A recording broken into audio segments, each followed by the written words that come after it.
Nesse vídeo nós vamos falar sobre arquiteturas dos SGBDs, dos sistemas de gerenciamento de banco de dados, né? Ressaltando aqui os principais tipos utilizados no mercado. Como a gente já falou, que o sistema operacional, os SGBT são sistemas de gerenciamento de banco de dados em que são os conjuntos de software, né, utilizado para gerenciar a base de dados. E como é que essa estrutura de banco de dados ela é organizada? A primeira forma, uma das possíveis formas, é a arquitetura standalone, né? Como o nome já diz, standalone, que significa sozinho, é um sistema de computador pessoal. Então, isso é utilizado, esse tipo de sistema, quando nós temos apenas um único computador com uma única base de dados. Então, eu consigo acessar o banco de dados apenas por um único computador. Então, normalmente são para lojas pequenas, para empresas muito pequenas, né, que você vai armazenar tudo no mesmo computador, ou até para uso pessoal, né?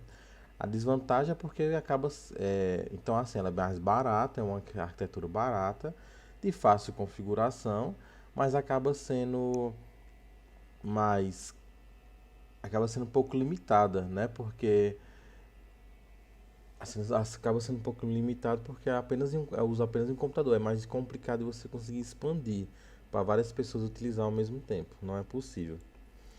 Já na centralizada, nós temos um servidor aqui, um computador principal que tem a base de dados armazenada e vários monitores aqui. Nós temos um mainframe, né, que é o servidor principal, que armazena todos os dados, e temos vários aqui clientes, nós chamamos, né, vários terminais, ou seja, vários computadores podem acessar ao mesmo tempo a mesma base de dados, né? Isso acontece muito, por exemplo, uma empresa de médio porte, quando nós armazenamos tudo no mesmo local e tem vários terminais.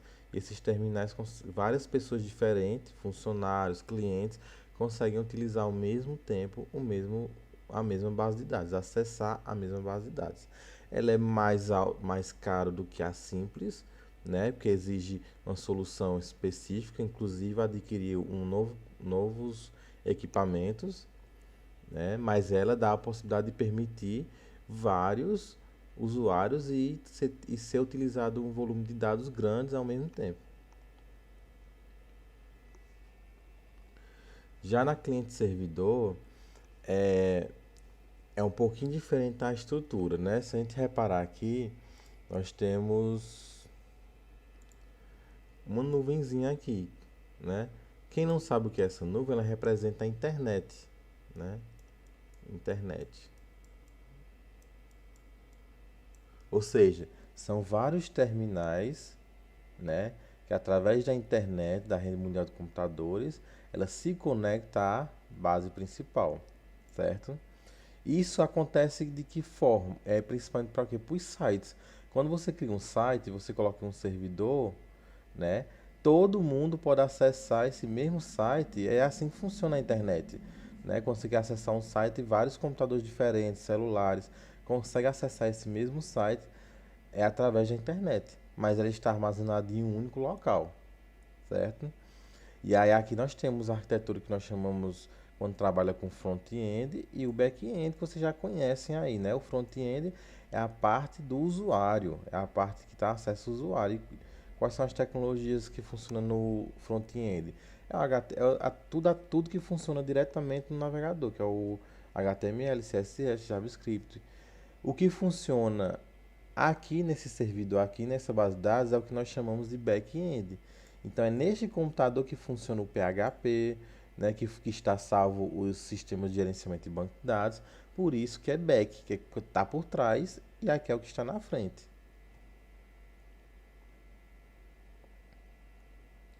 E aqui nós temos um sistema distribuído, né? É o mais complexo de todos, consequentemente é muito mais caro. Apenas grandes empresas possuem, grandes corporações, porque ele é também muito mais complexo e mais difícil de você conseguir manter. Aqui, se a gente reparar, ele funciona parecido com o cliente-servidor.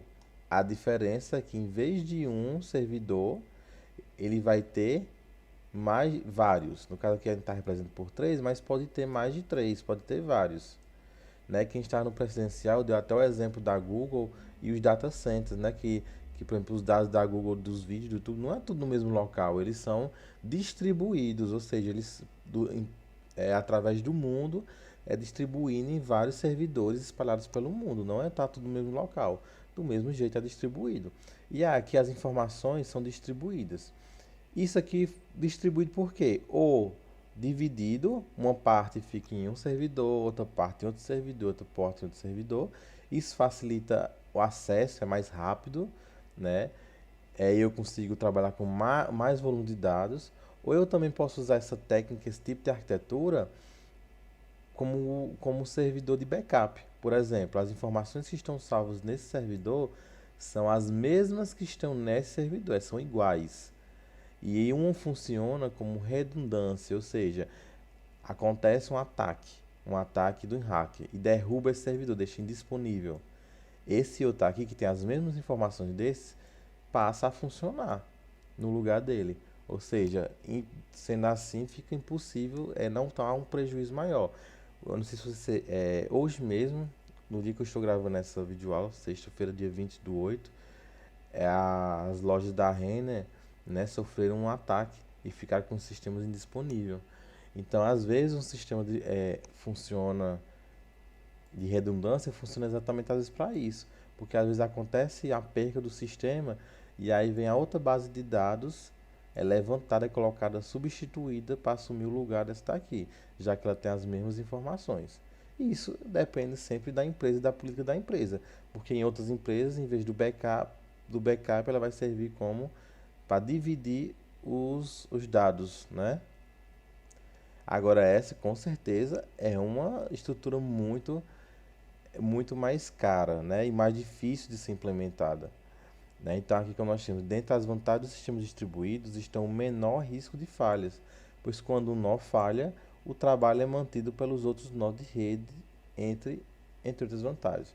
Já como desvantagem, é mais complexa de ser implementada e mais propensa a falhas de segurança, tendo em vista que os dados estão espalhados em vários locais. Então, se eu tenho vários locais com os dados espalhados, então eu tenho mais possibilidades de falha. Então, quando eu coloco tudo no mesmo local, o risco é maior no sentido de entregar tudo. Mas quando eu quebro, às vezes eu tenho tipo um hacker tem mais possibilidades. Eu tento hackear um, se eu não conseguir um outro, eu tento outro, que tento outro, assim sucessivamente até ele conseguir algum. Claro que quando ele acessar, o volume de dados é muito menor do que se estivesse concentrado, ok? E aí eu vou querer que vocês resolvam essa atividade da página 30 e 31, tá bom? Vai ter algumas questõezinhas sobre as características do SGBD, né, a CID, que aí vocês vão ter que voltar um pouquinho aqui no capítulo, fazer a leitura e responder. Ok, pessoal? Até a próxima.